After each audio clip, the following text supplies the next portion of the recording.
to our findings from, and PEG happens to do that oral communication assessment.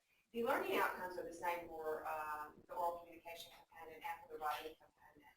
And we saw sort of similar strengths and weaknesses across those two assessments. And so we thought, well, maybe time to sort of take this show on the road a little bit, start to share some of that, and to work on improving how we teach both writing and communication.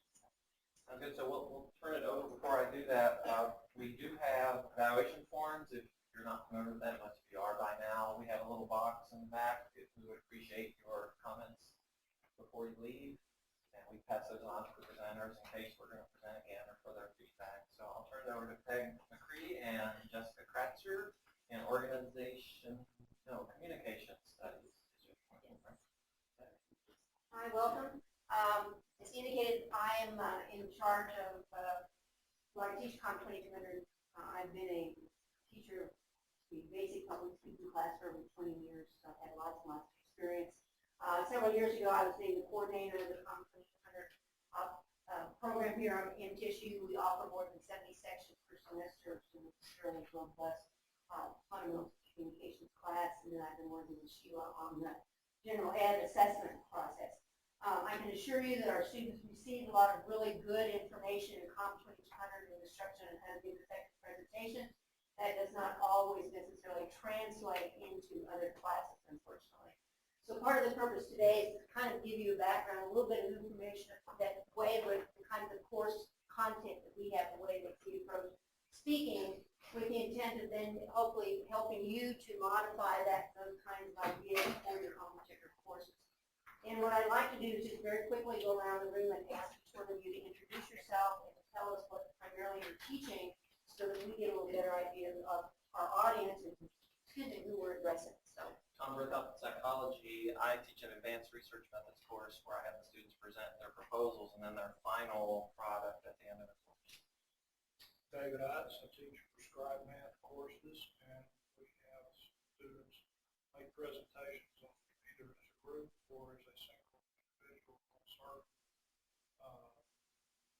topics to deal with using math to discover things. I'm Sheila Otto, and I teach English. I teach composition, and I do have students give presentations of their outlines or plans for essays. That works with computer information systems, and typically I have my graduate students do a research paper and then present their research to the class. So I use presentations in pretty much every course I teach. I'm Tony Johnston. I'm at ag school, and I teach a wide variety of courses, but almost all of my courses, my students have to make a presentation either on a research topic or something related to the class. I'm Vic Monter, physics and astronomy. We have a number of courses also that our students have oral presentations to give. But I teach each year a capstone course, a seminar course, that hits on various things, but one of the main emphases are presentations. We offer them students have a presentation. I'm in foreign languages, and my students are French majors in their final year, and generally they're presenting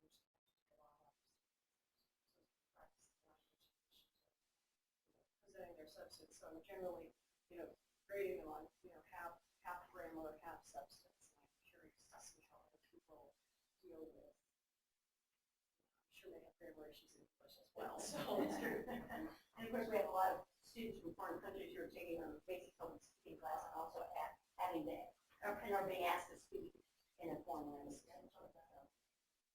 Dwayne Van Hook, I teach the part of the construction management program, the engineering department, and we have several courses throughout our curriculum where students are required to present research topics or personal presentations to the rest of the class or to a series of outside of the building professionals. I'm Judy Vesper, and I primarily don't have to learn here, but I do teach linguistic and technical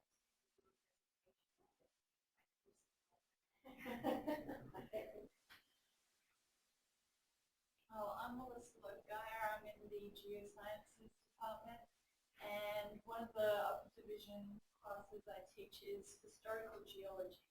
So my students do a research project on they choose a predator throughout time, and their predator is then matched up against someone else's predator, and have a throwdown type thing, but they give a little presentation on their predator and why that predator would win.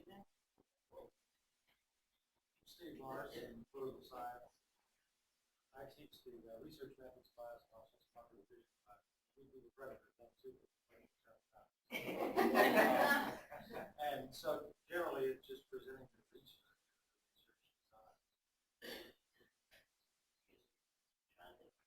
I lose my voice. I'm June Adams with College of Education. I also teach at the university, and about 50% of them grades is the same.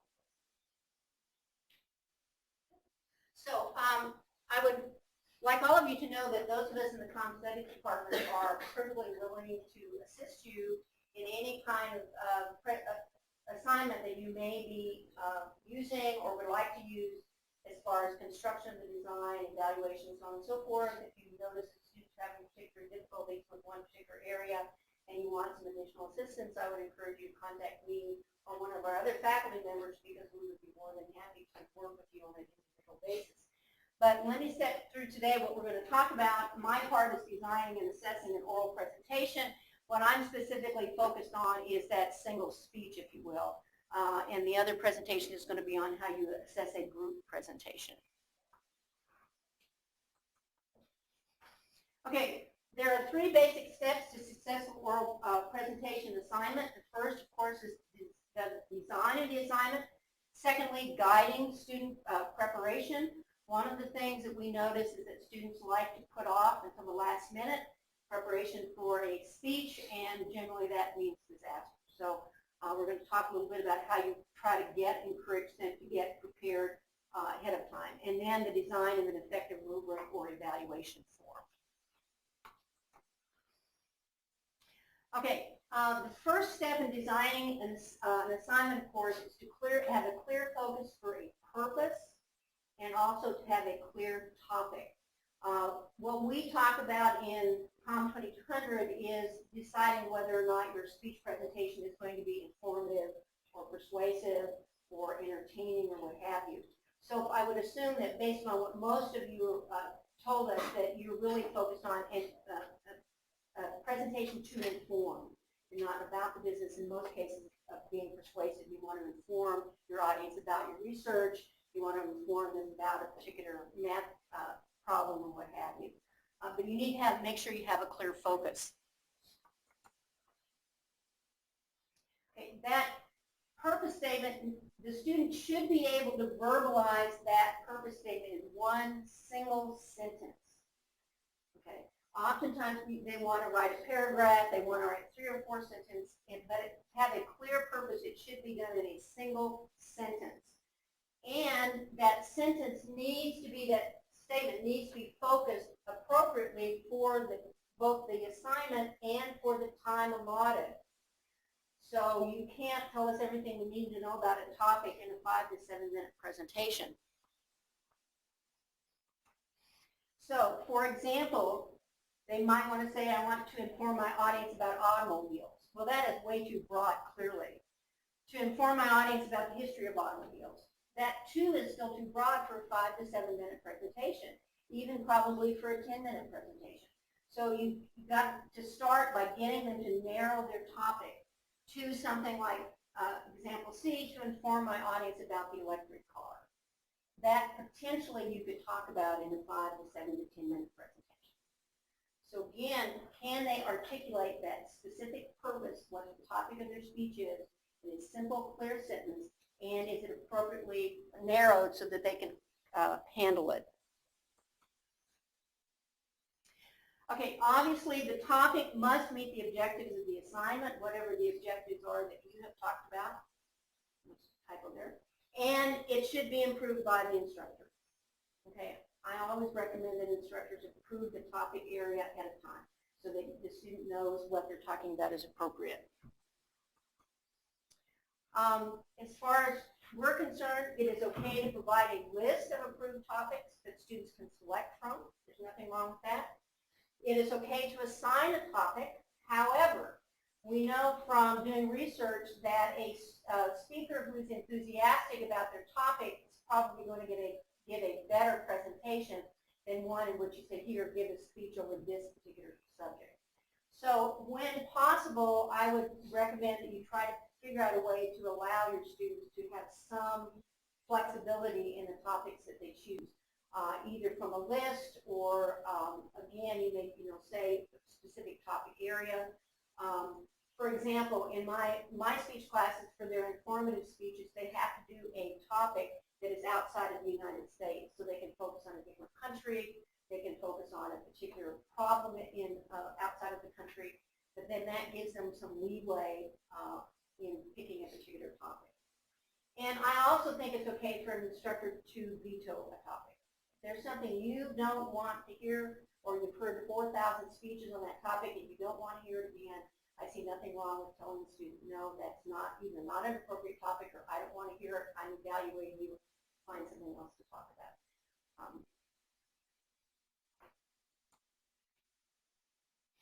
Okay, other considerations. Research, the time limits you set for your presentation, what the due date is, delivery considerations, and lastly, presentation aids.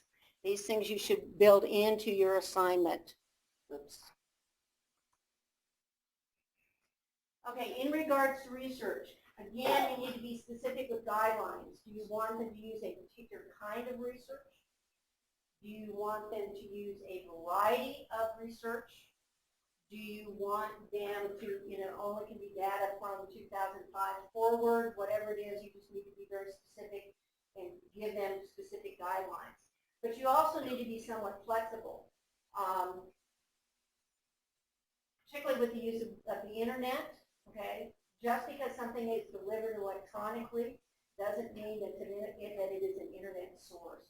And so you want to make sure that your students understand what your expectations are, and that you clarify, if you say, I don't want you to use any website, what exactly do you mean by that? Because clearly you can get newspapers, magazines, those kinds of things on websites that would be appropriate for your research. And thirdly, if you're having difficulty, particularly with students doing research on particular kinds of topics, I would encourage you to talk to the library staff. Jason Vance has been very, very beneficial to our Common Studies program. They're very cognizant of some of the concerns that instructors have over particular kinds of research. So again, if you're having trouble with students trying to get that kind of research, you might ask for assistance from the library. Okay, time limits. I'm always very strict about the use of time limits, because a student who's given a time limit for a speech and doesn't fit that time limit, to me, says I've not been adequately prepared. So setting a time limit, either, again, 5 to 7 minutes, 7 to 10 minutes, 10 to 15 minutes, whatever it is, you should require that the students stick to that particular time limit. And tell them, again, that it is a sign of preparation. If they have prepared their speech, they practiced it, they timed it, they know how long it is. If they've never practiced it before, and it's going to be either too short or, in some cases, too long. When you're scheduling speeches, make sure that you plan time between each speaker. I usually plan on 3 to 4 minutes because students have got to get their PowerPoint presentations up, or so on and so forth. So you want to make sure that you give them plenty of time to get prepared before they begin their presentation. So you have to figure all that into the time sequence. And I also strongly recommend that you sign a specific due date for each student. Rather than saying, we'll start world presentations on Thursday, whoever's ready can present. That doesn't work. So make sure that, and they know well in advance when their specific due date is, so they're not questioning when they have to be prepared. Delivery. Again, you need to be specific about the kind of delivery style that you expect. What I would recommend, if you don't want them to read their presentations, is that you do not allow them to use a manuscript where they write the speech out verbatim, because they are going to read it. What we try to teach our students in COM 2200 is to use what we call extemporaneous speaking. It's speaking from a keyword outline. In that case, it's written on note cards. It could be just like here, it could be a PowerPoint presentation in which they've got keywords on their PowerPoint slides that would help them, and that's all they would really need for assistance in their speech presentation. And you can restrict them to the number of note cards. You can have one piece of paper if you want, whatever. But you need to be specific about what kind of delivery style that you need, that you're expecting. And that's the reason why we work on keyword outlines. Okay, presentation aids, you do want to discourage a slideshow. These are not, here's my slideshow, and I can leave the room and we never miss the speaker. You might want to restrict the number of slides they can put into a presentation. So we want to discourage that, and you want to make sure that you emphasize the documentation sources, even for presentation aids. That if they use images that they download from another source, that the source of that image should be included in their works cited page. It also should be included as part of their presentation. Because downloading images, any of those things, again, is an issue of plagiarism. Most students don't think about that. They don't realize, hey, I need to document this where I got this image. And so we need to stress that as well. How many of you are familiar with the Digital Media Studio? It's a great new resource that we have here. It's located in the library. It's a great place to send your students for assistance. They will help them put together a Prezi, which is this is not a PowerPoint, it's a Prezi presentation. But they will show you students how to build a Prezi presentation. They have access to lots of copy-free photographs, images, and those kinds of things that they will help assist students in finding, and they will also assist students in putting those presentations together into an effective presentation aid. The thing about Prezi that I really like over PowerPoint presentations, one is you notice it's not linear, it's somewhat fluid. But you can also easily embed YouTube video clips and those kinds of things into Prezi. But the studio is here in the library. Your students can make an appointment. You can make an appointment and sit down one-on-one. They have all kinds of assistance for students and for faculty in getting effective presentations, PowerPoint presentations, or presentation aids, I should say. Okay. Before we move on to student preparation, are there any questions that you have over the specific requirements for the assignment? Okay, student preparation. Again, the whole point is to try to get students to get involved in the presentation process early. So you want to establish certain deadlines that they need to have certain things done. You need to include assignments and periodic progress checks.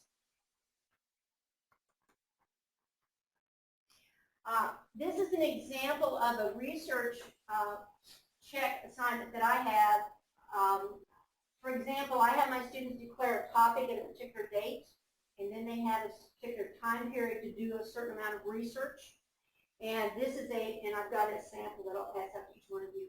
This is just a research assignment that I use. They indicate where they've done their research, what their speech topic is, keywords or phrases they've used, and they identify if they've done an article, the date, title, and so on and so forth.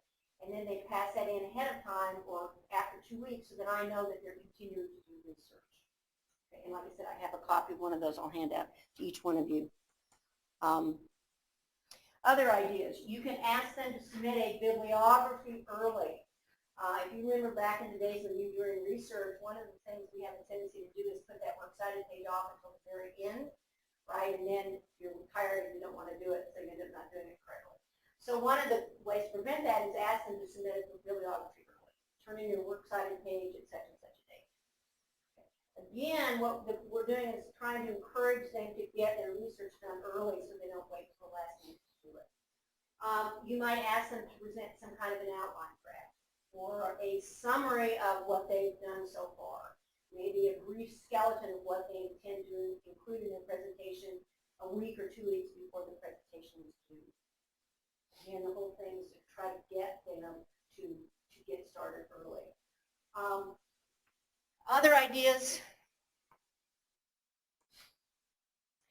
You can also require that your students do some kind of practice before they come into class to give their presentation for a grade.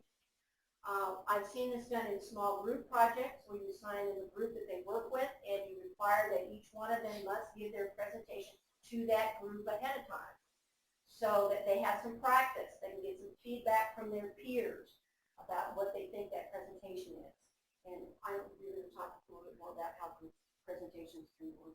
But again, this is another way in which you're trying to encourage them to do practice ahead of time. You can ask them to record a practice speech for you. In this day and age, all they need is a cell phone. They can, videotape their speech very easily, and they can either show it to you, they can post it, send it to you, all kinds of ways to do that. But you might require that they do some sort of practice and that they document. So again, the whole purpose is to try to get them started on that speech presentation assignment well in advance. Do any of you have any other suggestions that you have used to get students started early?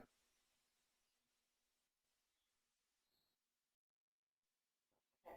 Again, this is a lot of times we think about this for writing. They can submit drafts. We don't think about it in preparation for speeches. A good speech cannot be prepared in one night. Good speech takes several weeks to put together. Yes. One thing I'll say, when we had the writing session here, and I know Steve, you were here, one of the things that Wes Hab said that really sort of struck me is that even in our disciplines, if we're assigning a writing assignment, we're writing teachers. And I think the same thing applies here, that because I was thinking about the periodic progress checks and the bibliography, and I know people must be thinking, like, oh gosh, I've got to teach all my content plus do these things. So I guess using the digital media studio in the library would be really helpful. But I do think when we assign oral presentations, then we'll have to expect to give students some guidance about that. And a lot of these checks for preparation ahead of time can be they do not necessarily have to be very time consuming for you. Submitting a bibliography with 8 sources on it would be easy for you just to look through the bibliography.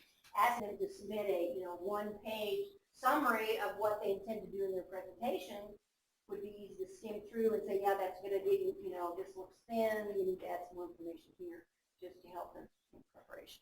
And one thing I do is I have them peer review, so I give them participation points for bringing in an outline, or have them bring, that way they're reviewing each other and giving each other feedback. So it'd be less rating for you, but they still are accountable for bringing something to review each other. Yeah, we use a lot of group work where they're talking about topics, asking their fellow students what they think about this, how to develop it. It becomes very beneficial.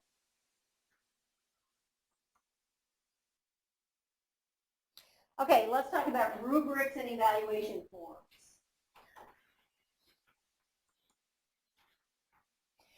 The basis for this information comes from the Competent Communicator, which is a publication put out by the National Communications Association. A number of years ago, they got together and they designed a rubric that can be used for oral presentations.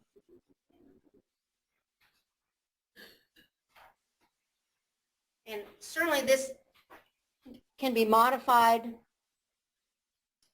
but basically they have identified 8 competencies that demonstrate oral proficiency. I have seen a couple of evaluation evaluation forms that instructors have used outside of the discipline, our discipline, and a lot of the focus seems to be on delivery and less focus on content. I know when I talk to my students in my speech class about evaluating someone else's presentation, they want to focus on, well, they said to me, they gestured, they were nervous, they walked back and forth. Those kinds of comments. But what we need to really train them to do is to focus on content. So this is what this evaluation form does, is that it focuses on content, on competencies. So competencies 1 and 2 are the selection of an appropriate topic and a specific purpose. Again, you need competency 1, choose and narrow a topic appropriately. In this case, we always say for the audience and the occasion, one of the unique aspects of oral communication is that it has to be adapted to the particular audience. And so as someone who's evaluating an oral presentation, is this topic appropriate for this particular assignment, for this particular class? And it needs to be appropriate. And so you'll notice in each case it says it's appropriate for the audience and the occasion, because that's one of the unique things about an oral presentation. So did they choose a narrow topic appropriately? Is it too broad? Does it meet the assignment, and so on and so forth? Competency 2 is the specific purpose. If it's an informative presentation, does it inform? If it goes over information that everybody already knows, that's not informative. That's called a review. Okay? So it has to present new information. If the purpose, if they fail to do that, then they've not been effective as a communicator. So 1 and 2 are appropriate topic and fulfill the purpose of the assignment. 3 is the use of supporting material, okay, including electronic and non-electronic presentational aids. In this area, what we're looking for is did they include research? If you're asking them to go out and do research, that research needs to be a part of their oral presentation. They need to be citing their research in their oral presentations, just like they cite research in a paper. So according to, this journal, X, Y, and Z, according to this graph that I found on this website, X, Y, and Z. So they need to be including that research material into their oral presentations. Do they use example statistics and testimony from experts? Again, that's something else that we're looking at. And do they have effective presentation aids? Are they too big, too small, do they use too many, not many? But really focusing on the content, what content do they put into this presentation? As far as supporting material is concerned, most of our instructors in COM 2200 have a research requirement. Students must use a minimum of 6 sources in their presentation. Those presentations have to be cited. So you might remind your students of that when you took COM 2200, remember you were taught how to cite sources, you need to do the same thing in your presentation. And so when we talk about the use of supporting material, that's what we're talking about, the use of research and so on and so forth. Organization. Every good speech has a good introduction, a clear body, and a clear conclusion. So one of the things in evaluating an oral presentation is you want to look at those 3 segments. Did they have an effective introduction? Did it capture attention? Did it clearly spell out what the speech was going to contain? Okay. Were the main points easy to follow and identify? Was the substructure logical and easy to follow? And did they have some kind of conclusion that summarized the presentation? And so those, the look at organization. Language. We're looking for language that is appropriate for someone with a college education. Okay, that means little slang. They should be using vocabulary that is appropriate for their audience, whatever the class is. They should be using the language that's appropriate. Vocal variety. We're looking for energetic delivery. We don't want someone who's monotone, someone who can be easily heard. One of the problems with reading a speech is it has a tendency to be very monotonous. And so if you can get them out of that reading of the presentation, doing an extemporaneous presentation, we're going to have more energetic delivery. But that's what we're looking for, is some kind of energetic delivery. Pronunciation, grammar, and articulation. Okay. I had a student last week who spent her entire presentation talking about the Arabs. And it's supposed to be Arab. So again, this little conversation she and I will have off to the side, in which the correct pronunciation of that word is Arab, not Arab. But they should be using pronunciation, grammar, and articulation. Can you understand what they're saying? That kind of thing. And we have to be somewhat careful, particularly when we deal with foreign students, when we're dealing with articulation problems. We have found that people can really understand someone who has an accent if we really pay attention. But that's another subject. And then physical behaviors should be devoid of distraction. Now, notice of all of those competencies, there's really only one that focuses on delivery, and that's this one. And generally speaking, I never count us and ands, ands. I do start writing down, guys, to let students know that that is an appropriate, what we call a vocalized presentation as opposed to an oral. But when you're designing your speech evaluation forms, it really needs to focus primarily on the content of the presentation. Do they meet the expectations of the assignment? Did they use good research? Are they presentations well organized? And then you will get to the second page is, this is the same form, but it's, some instructors are more familiar with this kind of form, or comfortable with it. It's more holistic in its approach, and then it doesn't list all these elements specifically. And then the last one, this is an example of a speech evaluation form that can often be used. Again, you just simply circle in. We also, one of the things we do in Com 2200, many of us do, is we have peer evaluation. And so this form could easily be done with a peer evaluation with some modification. When I do peer evaluations in my class, and I had students evaluate other students, what I do is I always have them put their name down at the bottom of the sheet of paper. So they sign, this is who done the evaluation, they fill it out, and then I cut their names off the bottom of the evaluation before I return it back to the speaker. Peer evaluations are very effective. I can tell a student something about their speech, but when they hear it from other students, it has more impact. And so, like I said, this can easily be adapted to a peer evaluation. You just simply would put the evaluator's name down here. I always try to make it anonymous because I think students are more honest that way. And then, like I said, I just remove your name, and then I give these back to the peer evaluations back to the students so they get evaluation from other people in the audience.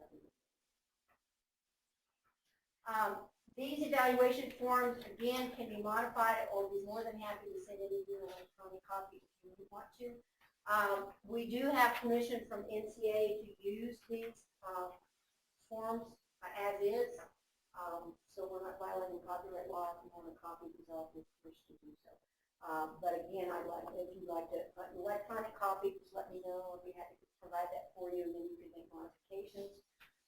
Again, any assistance that I can provide you, or a member of the Competence Department can provide you in developing an evaluation form that's effective for you. This is kind of a universal form that we use, but we would easily help you come up with a form that you would be comfortable with as well. And then we'll take questions. Hello, my name is Jennifer Krauser. I'm an assistant professor in the Speech and Theater Department, Communication Studies, Concentration, and I'm going to talk about group presentations. So let me, no, you can just leave it. I can put this on. Take a second. Yeah.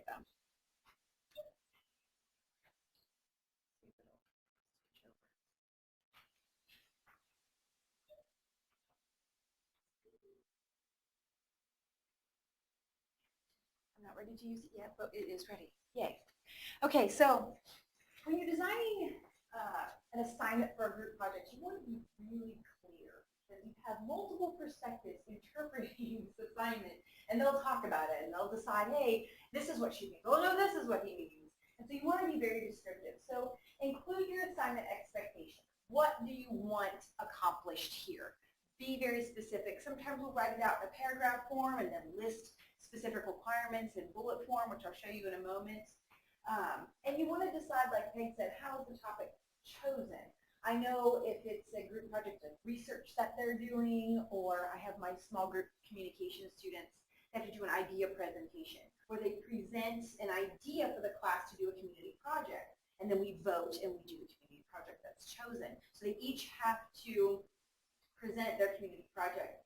And that way they choose the topic. So I don't really have a whole lot of say in that. I will approve it ahead of time, but they choose it. But let's say you're having them teach chapters out of the book. Do you assign those? Do they get to sign up for them? That's something to consider, because maybe one chapter they're more interested in than others. I always put how creative I want them to be. If I want something very basic, informative, just give me what I need, or do I want them to really be creative and add a lot of spice to their PowerPoint or their Prezi, or how much creativity do I want them to do? Do I want them to teach directly from the book if I have to a teacher for the day, or do I want them to find outside sources and teach me in a way that you like to be taught? Not just a lecture format, but you can do a skit, or you can do, role playing or something like that. Let them know how creative they can be. I had a student ask me today, I'm giving them this bare bones basic PowerPoint. It's very ugly, very boring. You wouldn't want to see it. And it's really awful. And so I'm telling them I want them to spruce it up. I want them to make it into something that would be interesting for them to see. And a student raised her hand and she goes, so do you want the kind of creative that's like creative professional? Or do you want creative like I can do whatever I want and make it really wild? And I was like, make it wild. Let's see what you got. This sounds really interesting. So we'll see what I get. I don't know if I made a good choice or not, but I thought that was interesting that she wanted a clarification on creativity. So that's something to think about. How far out of the box do you want them to go? Because they could go really far. Something to think about. And did they do their audience analysis? Did they take a look at their classmates and say, hey, this is a way that would be a good way that I would like to learn? Let me teach my classmates in that way. A few years ago, I had students in a relational communication class do a teacher for the day, and they taught book chapters. And relational communication, you teach about how people communicate different types of relationships that they're in. So it's very personal. You can use it at home. But what they did is they asked students to get their cell phones out, and we found this website, and I wish I remember the name of it, maybe some of you know. But you can use, I think, 10 questions, and you can upload it to a PowerPoint and ask students to text their answer. And it will tally it and bring it up on the website and tally how many people said yes, no, maybe. So incorporating technology into the classroom was something really creative. That's how they wanted to learn. They wanted to text their answer. They didn't want to raise their hand.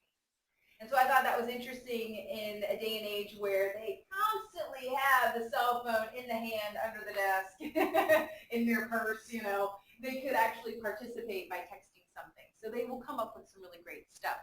And so encourage them. How do you want to learn?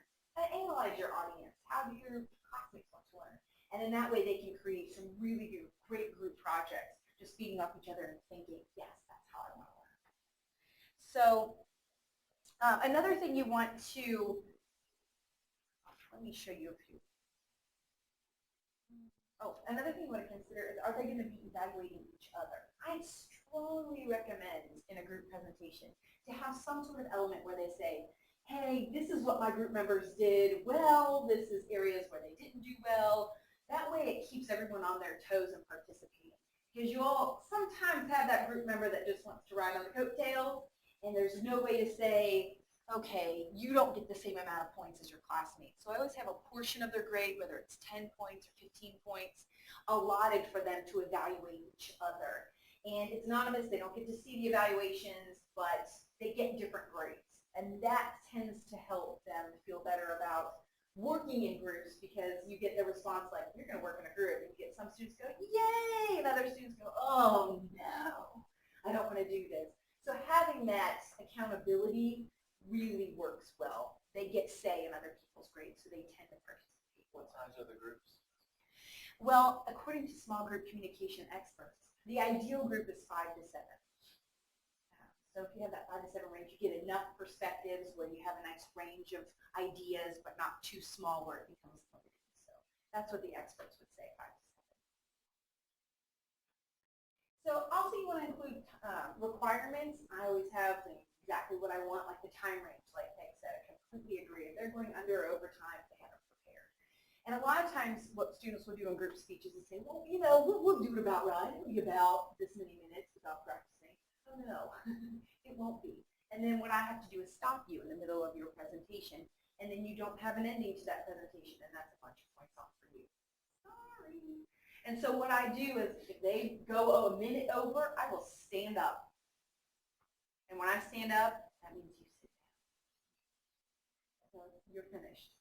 Because you often have multiple presentations in one day. You don't have time to let those unprepared students go over and affect other students who may have prepared and may have time to themselves. So consider giving, and I hate to say it's kind of a scare tactic, like, oh no, she's going to stand up and then we're done. So they will get together and I give them class time. I will give them a class day or the last 15 minutes of a few class periods to work or practice and give them time together to kind of go through things. And I think that class time, especially since we have so many students that work in big commuter school, it's hard for them to meet. So I try to give them class time for that, especially for practice sessions. Be clear that you want all members to participate in the group presentation. I get the question a lot. Oh, so just a couple of us could stand up and give the presentation. If that's okay with you, that's okay, that's fine. But as a professor, I make it very clear. Everyone must participate. I need to hear everyone's voice. And then you get the question, so are you going to time us individually? Do we each have to talk for 35 seconds? No, not necessarily. I'm not going to take the time to do that. But I am going to make sure that everyone is making a substantial contribution. So if you are participating enough, if you're giving good information, some sort of turn taking, then that's important. Be clear whether you want audio visual aids. I know sometimes, depending on their topic, they just may need an audio aid. They may not have to be visual. You may not need visual aids. I know this semester for the idea presentations that I was telling you about, every group used a visual aid except one. And that group, the message just wasn't delivered as well. I didn't have that paint picture moment. And so they weren't as clear. I could tell that they weren't as prepared. So I know from now on, instead of making it optional, I'm going to make it a requirement from that experience. It seemed to really work to have some photos, to have some links, like that. Offer a minimum number of sources. I always say you have to have this many sources, so give them a number. And like Peg said, we Comp 2200. They have to have 6 sources, so they should not be like, oh, I don't know how to do that. Yes, you do.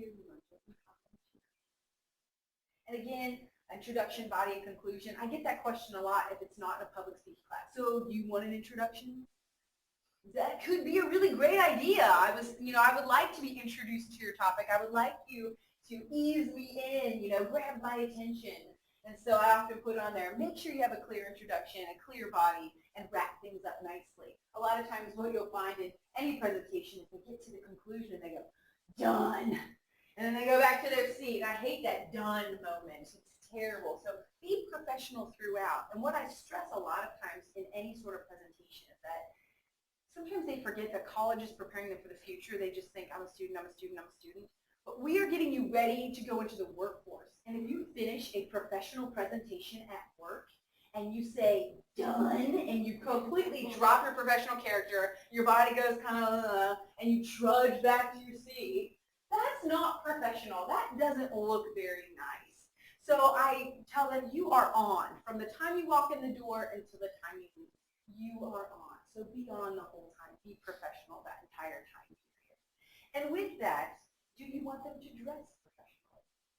I make it a requirement for all of my big presentations. You have to look nice. And the reason I do this is because it's not required in a lot of classes. And what I find is that their interpretation of what professional means is probably not ours.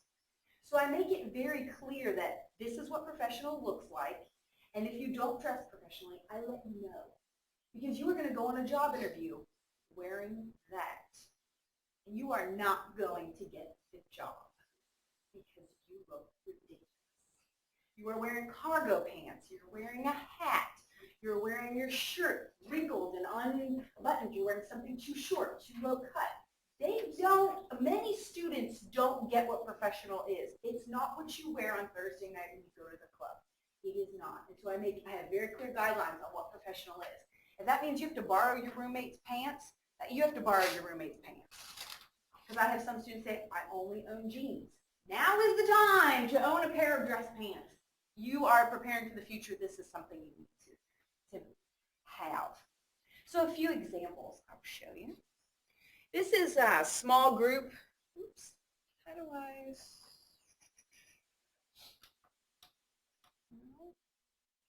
Oh. Jazzy. Okay. So I have a little description for this presentation. You're going to work in a small group. This is for the public speaking class. They work in small groups, and they have to sell an item. It's a sales speech.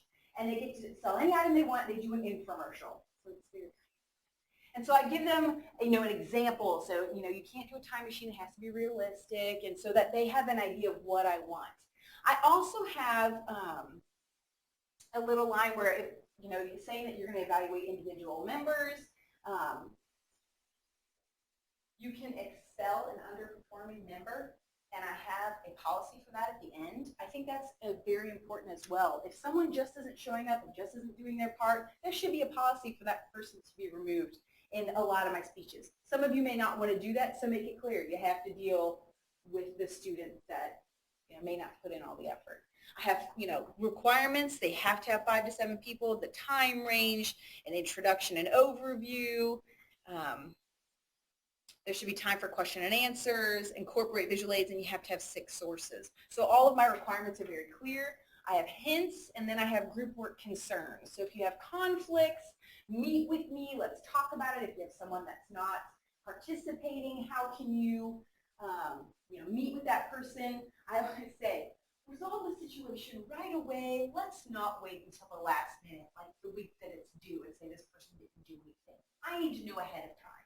So let me know. And you can make very clear guidelines for that, being very specific.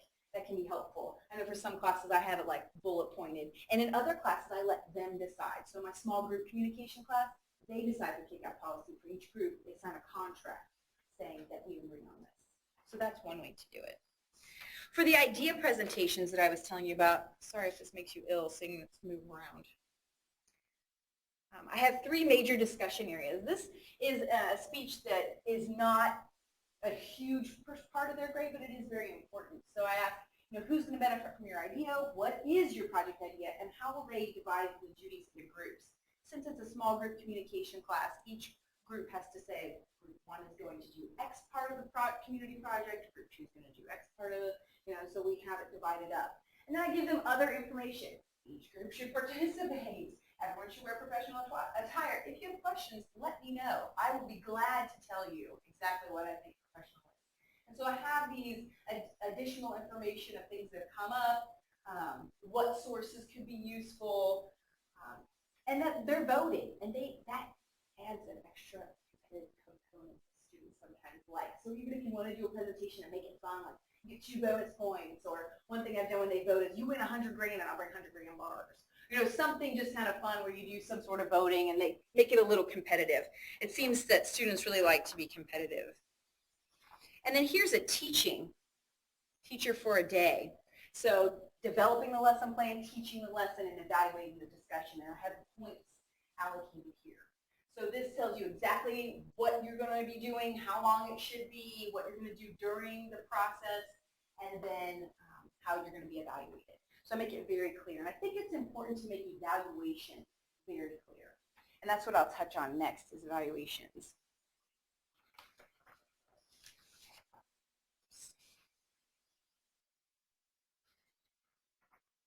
So when you talk about evaluations, Peg touched a lot on how you grade students. But what I like to do is give them their grade sheet ahead of time. I always put it on D2L. There's no secret.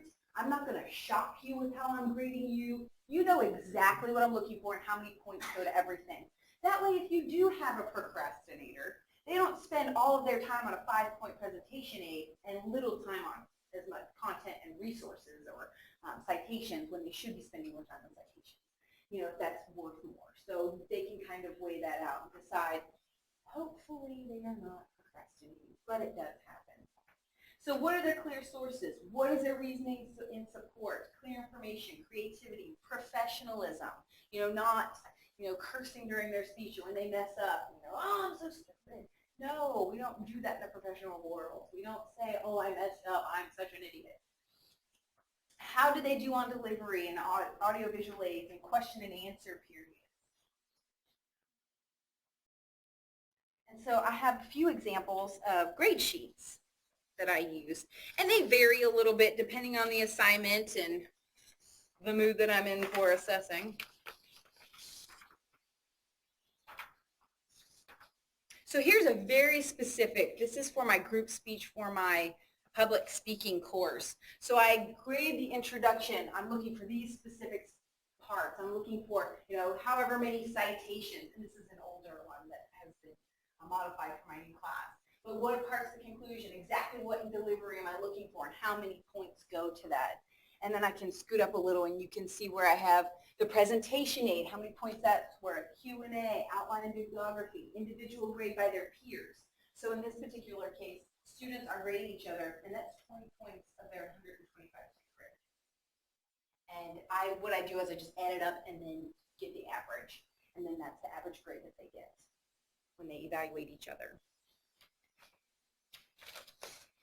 An example of what that looks like. This is just out of 10 points. This is a different one that I've used.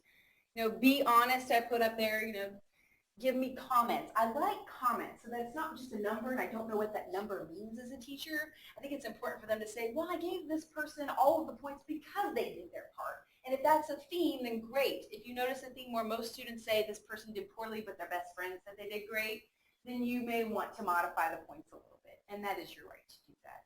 So this is just very simple. And I have them evaluate themselves. And a lot of times you find that they are harder on themselves than their peers are, which is really interesting. But I do have them evaluate themselves.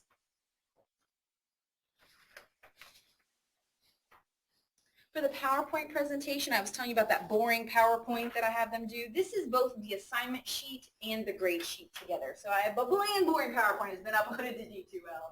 Go find it and make it better. And so I made this a quick assignment sheet. It's not worth a whole lot of points, but I have what I want them to do clearly outlined, how long it should be, all members should participate. This is your criteria. So I'm asking them questions and how many points go to each thing. And then I can have points at the bottom. So if it's a smaller assignment, you might want to think about putting it all on one page and reduce paperwork. So that's an example of that. And then for Teacher for a Day, this is a more holistic sheet that I came up with. So overview summary of the chapter section, breadth and depth of the discussion. And a Teacher for the Day, I don't like them to only lecture. I make it very clear that I want discussion. So ask questions, get your audience involved. And that's where that texting thing came up, getting people involved and interested. Educational merit of the activity, so they have to have present an activity, get students moving.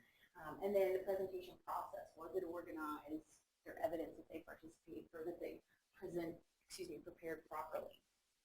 And that particular one is worth 85 points, and then they evaluated each other on 15 points. So usually I try to make it at least a letter grade for the peer evaluations because it is substantial. And they're the ones working with him. You might have a student that impresses you greatly when they're talking to you in your office, but they may not be impressing their peers very well. And so we want to make sure that we are getting a true view of how they're working in their groups. Do you ever use ranking? I haven't used ranking, but that would be a good idea. One of the things I've done in groups is you ask them to rank each other, and they have to rank themselves. There are 5 members in the group, 1 through 5. Everybody has to receive a different number. And they don't like doing it, but it's very interesting to see how that they manage to break it down. And then I always use that as a very small percentage of their peer evaluation grade. Those who get 5 obviously get fewer extra points. In terms of who contributed the most to the Yeah, presentation? Yeah. How do they feel is how the group member, how would you rank them in the group? Or, were they the best, 1 through 5? It's interesting to see. Like a Likert scale. Yeah. Absolutely. That's a good idea. And then again, like I talked about voting. Some folks really like to vote, make it a little competition, can be kind of fun. That can be appropriate in some classes and some assignments, but not in others. So just something to think about. And a lot of encouragement, a lot of time in class. I know group presentations can be very difficult, working with other people. And so I strongly emphasize that you will have to do this most likely in almost any job. You're going to be on committees, you're going to be on different boards, you are going to have to work with other people.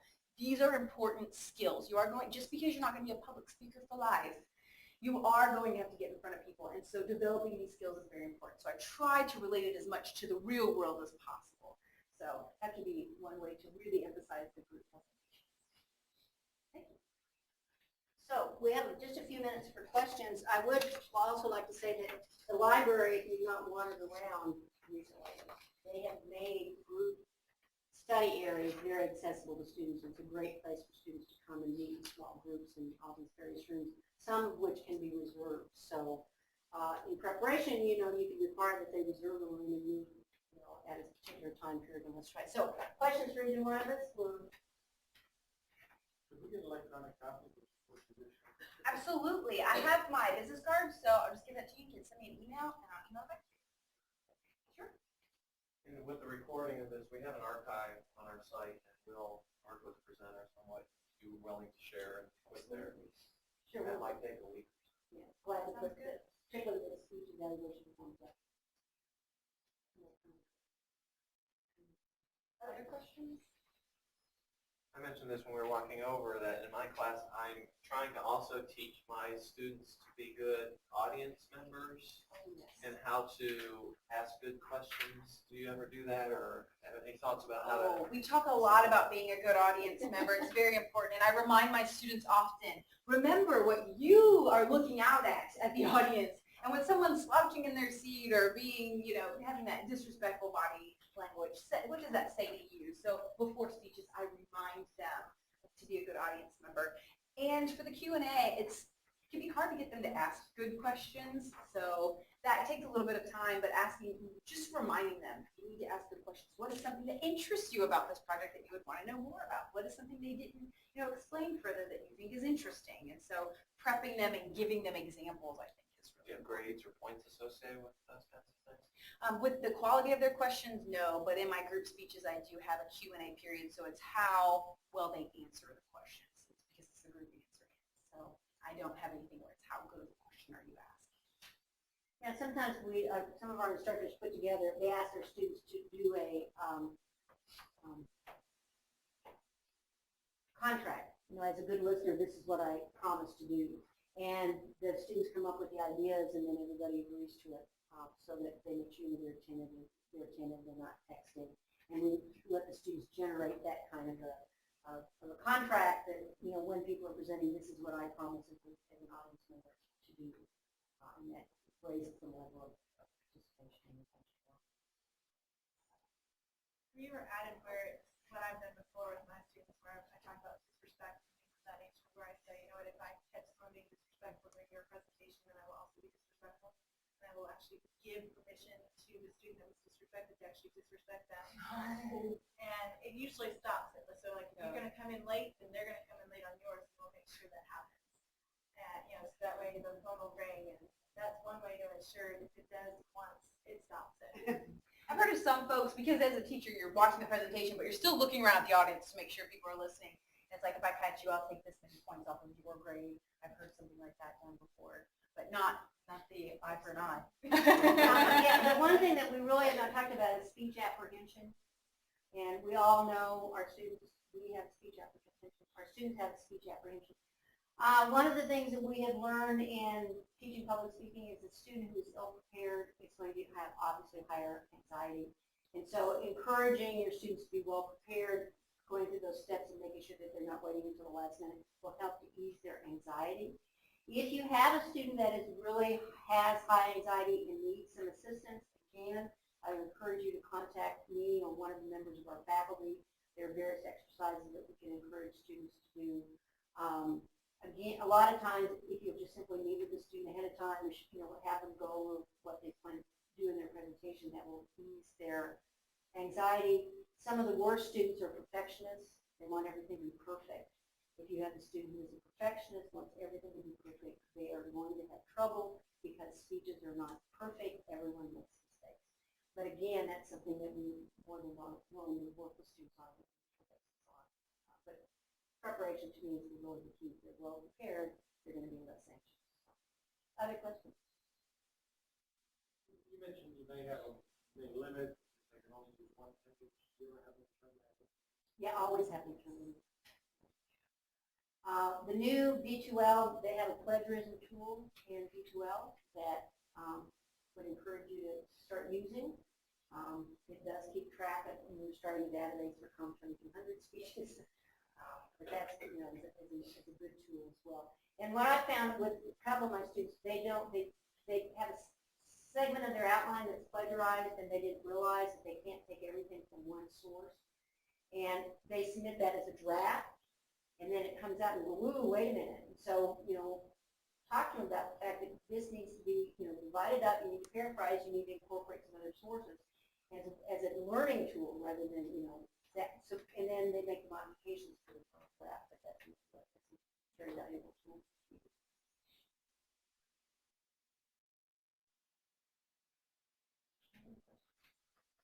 So thank you very much for attending. Yes, And thank again, you. don't hesitate to contact either one of us if you have some additional questions for me.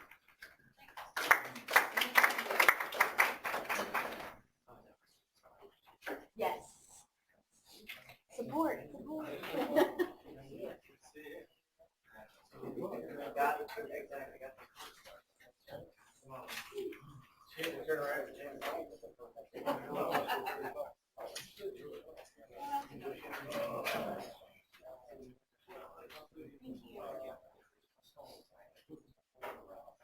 See you later, great seeing you. No, I didn't mean your